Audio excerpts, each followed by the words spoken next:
Hi, I'm Rabbi Dan Selsberg at Temple Shalom here in Bridgewater, New Jersey. This is my talk for Yizkor at Yom Kippur, 5782-2021. In the last few days, an image has been stuck in my head. Just about 2 weeks ago, I was able to pay a visit to Libby Abramson, who had, this summer, asked me in one of our long phone calls if she was the oldest member of Temple Shalom. On the occasion of her 98th birthday, her question was understandable. I told her I didn't know if she was the oldest, but she probably was the oldest who was blessed to be able, during a pleasant conversation, to ask.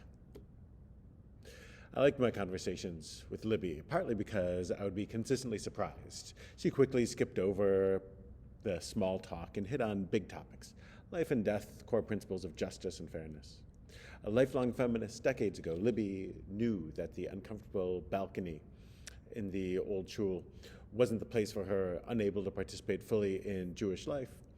Libby and her husband Harry and her generation correctly saw that most Jews could not live in a society where they taught their children that human beings deserve equal opportunities regardless of gender, and then asked them to leave those values at the synagogue door. Ensuring that the Jewish tradition would live while not sacrificing ethical commitments became part of what Temple Shalom was all about. Libby helped make sure that we were intellectually serious, conscious of each other's needs, and welcoming, and ethical. And on the day before Rosh Hashanah, I had the sad duty to visit this matriarch of our community to say the vidui, the tefillot that we say when we fear death may be near. It's really a version of the prayers we say today and all through Yom Kippur, as part of the metaphor of the day is living our lives conscious of the finite and precious nature of our existence. Days later, as Libby left this world after 98 years, her 3 daughters told me that they spent the days of Rosh Hashanah at their mother's bedside, logged into the Zoom feed from Temple Shalom, singing with us, praying with us, learning with us, reflecting with us in those last transitory moments of life.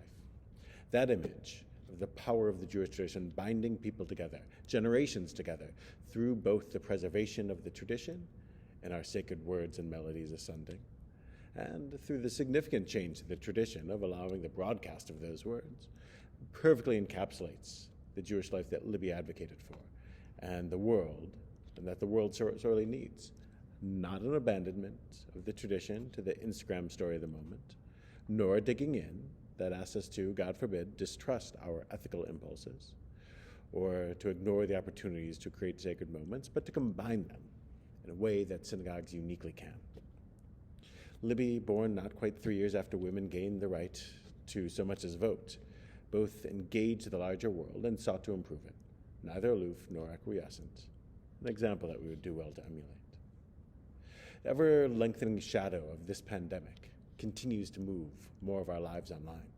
Overnight, 18 months ago, we moved from limiting screen time to school being screen time, shul being screen time, work and life online. Tech companies have done quite well for themselves, and as empty storefronts multiply, the effects of the isolation and loneliness and missed educational and social opportunities of this period are unknown, but are unlikely to be trivial. What happens? What happens when we move our lives online? The Wall Street Journal reports that Facebook's own internal research shows that its wildly popular Instagram app has negative effects. We make body image issues worse for 1 in 3 teen girls, said one internal slide presentation from Facebook in 2019, summarizing research about teen girls who experience issues. Teens blame Instagram for increases in the rate of anxiety and depression, said another slide. The reaction was unprompted and consistent across all groups, said Facebook's own internal data. That's pre-pandemic research. The internet has great advantages. We and I migrated much of our shul lives online. And the story I just told of the blessing of a family having one last moment together in the presence of our sacred tradition is powerful. But we have to remember that real faces, real books enrich our lives. There's wisdom and purpose that we can find in each other. We are each created in the image of God, and no filters are needed. We're also better able to understand the totality of each other better offline. This point is well said by Rabbi Lord Jonathan Sachs, who I tend to cite frequently and who sadly died of cancer since this last Yom Kippur. May his memory be a blessing. Rav Sachs taught, to those who fully open themselves to it, Yom Kippur is a life-transforming experience. It tells us that God, who created the universe in love and forgiveness, reaches out to us in love and forgiveness, asking us to love and forgive others. God never asks us not to make mistakes. All God asks is that we acknowledge our mistakes, learn from them, grow through them, and make amends where we can. He continues, no religion has held such a high view of human possibility. Together, we have the power to change the world. We are not, as some scientific materialists claim, mere concatenations, meaning concentrated chance groupings of chemicals, a bundle of selfish genes blindly replicating themselves into the future. Our souls are more than our minds are more than our brains, and our brains are more than mere chemical impulses responding to stimuli. Human freedom, the freedom to choose to be better than we are, remains a mystery, but it is not a mere given. Freedom is like a muscle, and the more we exercise it, the stronger and healthier it becomes. The freedom Rav Sachs speaks of, the freedom that we need to use more thoughtfully in our personal interactions and online, is available to us all. The summer before the pandemic, I was able to spend a few days at JTS in New York, the flagship institution of conservative Judaism, to do a bit of learning. One instructor was Joy Layton, who teaches English at Yeshiva University. In her book, The Soul of the Stranger, Reading God and Torah from a Transgender Perspective, Layton writes of her experience on Yom Kippur afternoon in shul. I prepared for the obvious, a rant against a long list of sexual prohibitions from Sefer Vayikra in that afternoon's Torah reading. But my expectations were wrong. Layton writes of her deep identification with the protagonist of the book of Jonah. Jonah is called by God to be a prophet, to save the wicked population of Nineveh. Jonah doesn't want the job, partly because he doesn't want to be what God calls him to be, partly because he doesn't think that the people of Nineveh deserve rescuing. So Jonah flees, and isn't just miraculously saved in a whale's belly like in the kids' version of the story. Jonah flees from his calling and demands to be thrown into the water in an attempt to take his own life. He's running from himself to the point of death, running not only from responsibility, but from the uncomfortable reality of what God calls him to become, and running from the divine forgiveness that we can access, but that we don't always feel is deserved. We are not all called like Jonah, but we can all have a call to which we can respond. Multiple calls, probably. And some of them are profoundly countercultural. Judaism demands that we have the strength to be countercultural, to stand apart, to have the courage to do what's right even when it's unpopular, and to know when ethics demand we change long-held assumptions. We might learn that from an Instagram feed, but the influencers of an earlier age, like Libby, who just passed us the baton, serve as examples. The ins and outs of transgender individuals is far from my area of expertise, but as the ancient Roman slave come playwright Terence wrote, I'm a human and consider nothing human alien to me. Layton wisely saw her struggle in Jonah's, allowing me to see ours in hers. Layton writes, despite his first-hand knowledge of God's plans, Jonah never understands what good came of him living as a prophet, because, as he says at the end of the book, he always knew that God would be merciful whether or not he marched through Nineveh, proclaiming that the city was going to be destroyed. But unlike Jonah, the people of Nineveh couldn't hear God summoning them to change their lives. She writes, they needed to hear that message from a human throat, from a body they could see, from a person who not only saw things differently than they did, but who was also willing to stand up and stand out as different. Jonah saved Nineveh, or rather enabled Nineveh to save itself, by accepting the discomfort and risk of being the prophet he was. End quote. The world may seek to separate us by our identities, but Yom Kippur calls us together, both as a people and as human beings. We struggle individually, but we can share our burdens. We must never forget that others may need to hear what we are called to say. We may, like Jonah, not want to help those who we are in fact called to help. God's circle of concern is greater than our own, and we may not be successful.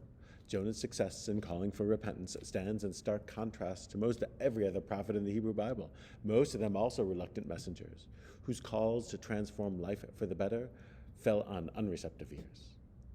All the authentic calls from God, notably, are not in the prophet's self-interest, but only for the benefit of others. We're all called. Maybe you believe in God, or maybe you don't. Maybe you're here in this sacred space with me. Maybe you're far away in a differently sacred space. Maybe you feel alienated from Judaism. Maybe you faintly hear the echo of the call that went to Jonah to reach out and help those so unlike himself. Maybe you feel the torch being passed from a less famous role model, like Libby, someone willing to assert her well-thought-through ethical principles even when it contradicted accepted wisdom, who is willing to improve Judaism rather than abandon it. Maybe you, like me, need to be reminded of why we do this, from Rabbi Sachs, who writes, "So as our ancestors used to say, Zisfer zu sein Yid, it is not easy to be a Jew. But if Jews have contributed to the human heritage out of all proportion to our numbers, the explanation lies here. Those of whom great things are asked become great, not because they are inherently better or more gifted than others, but because they feel themselves challenged, summoned to greatness."